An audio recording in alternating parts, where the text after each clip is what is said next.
За Америк дахь Монгол оюутны холбоо 2011 онд хамгийн анх байгуулагдчихсан.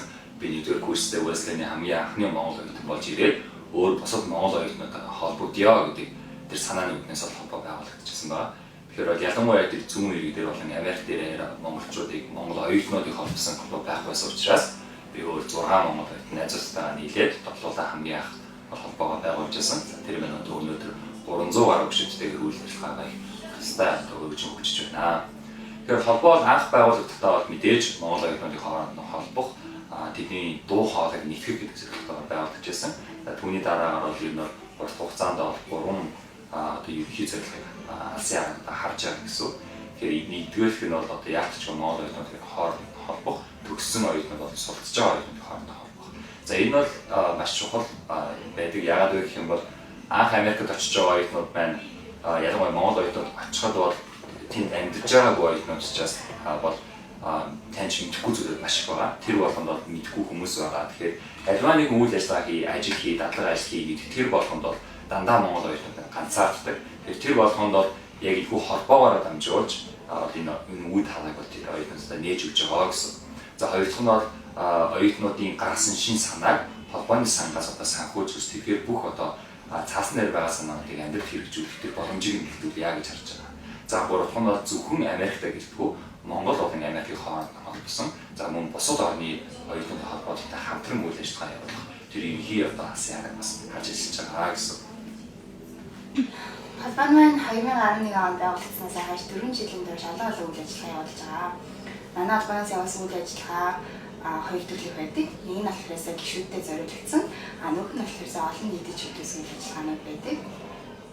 Амархан гишүүдэд зориулаад жидбүр гишүүдийн чуулга уулзалтын байгуулдаг. Энэ чуулга уулзалтын дээр оюутнууд маань ирж бие биедээ танилцаад, санал бодлоо хуваалцаад тэгээд холбооныхаа ирээдүйн чиглэлийг тодорхойлдог. Үүнээс гадна холбоо маань гишүүдэд зориулаад бас тэнгэрийн баяраар ч юм уу үйл ажиллагааны зохион байгуулдаг.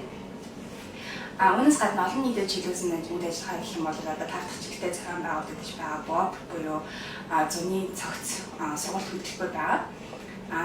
Үүнээс гадна болохоор манай холбоо 2014 оны 1 сард Америкийн шилдэг ихтэй сургалтуудад суралцсан гэсэн ийм ном гаргасан байгаа. Бас одоо суралцж байгаа оюутнууд одоо 10 жил байгаа сурагчид үнэртэй хоолойн хооронд холбохын зорилготой форум бас холбооноос маань гаргасан байгаа. Амархан гишүүн болсноор маш олон үр өгөөж байдаг. Тэгээд жишээд ордох юм бол мэдээж амархан гишүүн маань бусад Америкт суралцаж буй оюутнуудтайгаа болон Америкт суралцаж төгссөн Монгол оюутнуудтайгаа холбоо харилцаа үүсгэх боломжтой. Хоёр дахь үр өгөөж нь болохоор бид нэр холбооны гишүүд маань өөрсдөө мэдсэн дадлага ажлын зар эсвэл ажлын зар Монголд болон Америкт байгаа тийм ажлын заруудыг Facebook групп дээр постлох ч юм уу тэгээ бусад холбооны гишүүдтэйгээр хүргэж тэгээд тэр оюутнууд маань тэр дадлага ажлууд руу шууд өргөдлөө өгөөд дадлага ажилд орох боломж илүү түргэсэгдэх байгаа. Түүнээс гадна Америкт сурч байгаа манай амархан гишүүд маань зуны амралтаараа бүгд Монголдо хурж ирээд Монголын оюутан залуус өөрийнхөө сурсан мэдсэнийг BOP хөтөлбөрөөр дамжуулан хуваалцах боломжтой байдаг нь бидэнд нэг даваа тал оюутнууд гишүүдтэй хүргэж өгд юм аа. Тэгээд хамгийн сүүлд дуртмаараа зүйл гэх юм бол саяхан бид нараа mentorship програм ингээд эхлүүлсэн байгаа. Тэр нь яг үг гэхээр төгссөн байгаа оюутныг шинээр ирж байгаа оюутнтайгаа холбоод тэгээд шинэ төгссөн оюутны өөрийнхөө туршлагыг хуваалцаад тэр нь тэгээд өөрийнхөө сонирхож буй жилхэн мэргэжилтэй оюутныг холбож өгч байгаагаар маш их давуу талтай. Тэгснээр шинээр ирсэн оюутан маань өөрийнхөө яг нэгдүгээр курстэй юу хийсэн байвал зүгээр үү, хоёрдугаар курстэй яасан байвал зүгээр үү, ямар чиглэлээр яаж явмаар байна гэсэн зүйлээ илүү туршлагатай хүнээсээ Монгол төгсөгчөөсөө сонсох маш их тустай.